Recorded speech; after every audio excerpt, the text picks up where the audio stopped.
Friendle Chapter 4 Word Detective. It was a beautiful September afternoon. Bright sun, cool breeze, blue sky. But not for Nick.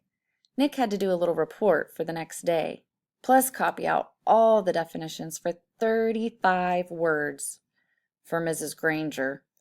This was not the way school was supposed to work. Not for Nick. There was a rule at Nick's house. Homework first, and that meant right after school. Nick had heard his older brother James groan and grumble about this rule for years, right up until he graduated from high school 2 years ago.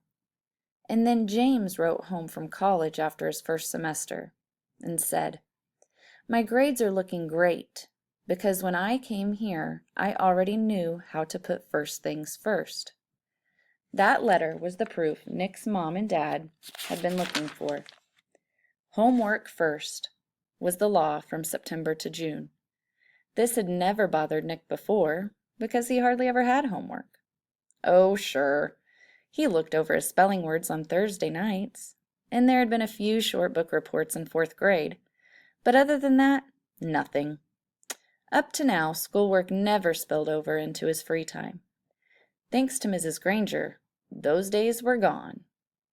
First, he looked up the definitions in the brand new red dictionary that his mom had bought, because Mrs. Granger had told her to. It took almost an hour.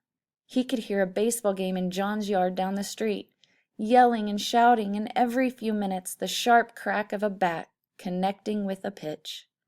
But he had a report to do. For Mrs. Granger. Nick looked at the very front of the dictionary. There was an introduction to the book called Words and Their Origins. Perfect, Nick thought. It was just what he needed to do his report. It would all be over in a few minutes.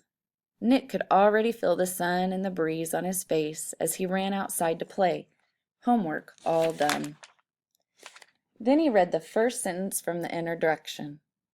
Without question, this modern American dictionary is one of the most surprisingly complex and profound documents ever to be created, for it embodies unparalleled etymological detail, reflecting not only superb lexicographic scholarship, but also the dreams and speech and imaginative talents of millions of people over thousands of years. For every person who has ever spoken or written in English has had a hand in its making. What? Nick scratched his head and read it again. And then again. Not much better. It was sort of like trying to read the ingredients on a shampoo bottle. He slammed the dictionary shut and walked downstairs. Nick's family did a lot of reading, so bookshelves covered 3 of the 4 walls in the family room. There were 2 sets of encyclopedias. The black set was for grown-ups, and the red set was for kids. Nick pulled out the D volume from the red set and looked up dictionary. There were 3 full pages with headings like early dictionaries, word detectives, and dictionaries today. Not very exciting, but he had to do it. So Nick just plopped down on the couch and read all of it. And when he was finished with the kids' book, he opened up the black encyclopedia and read most of what it said about dictionaries, too. He understood only about half of what he read. He leaned back on the couch and covered his eyes with his arm, trying to imagine himself giving a report on all this boring stuff. He'd be lucky to have 3 minutes worth, but because Nick was Nick, he suddenly had an idea, and it brought a grin to his face. Nick decided that giving his report could actually be fun.